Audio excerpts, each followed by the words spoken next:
Howard, forgive me if I interrupt you if the president starts to come out, but to that point, if the president says we can strike a better deal, how do you go about striking a better deal with each one separately of 190 countries?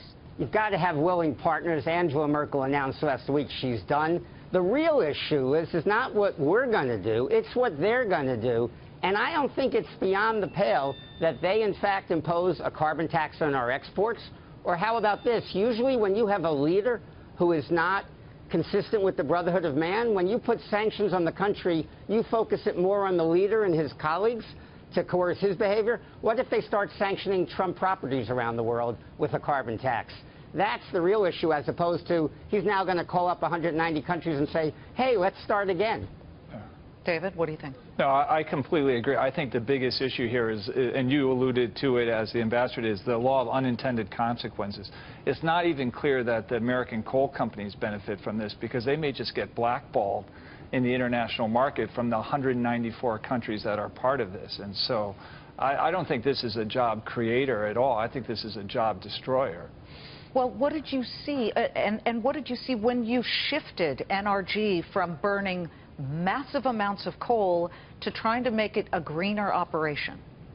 What did it... Did you layoffs? Did NRG have layoffs? Oh, no. Actually, our workforce expanded dramatically. I mean, when we got involved in home solar, it's a very labor-intensive business because they're installer jobs. And that is another thing that's not being talked about here, or not being talked about by President Trump, is the impact on small businesses. Because most of the, for example, the distributed solar industry in the United States, where a lot of these 500,000 renewable jobs have been created, are companies that are family-owned, and they were HVAC contractors or roofers, and they got into the home solar industry, giving them another high value, and this doesn't help them.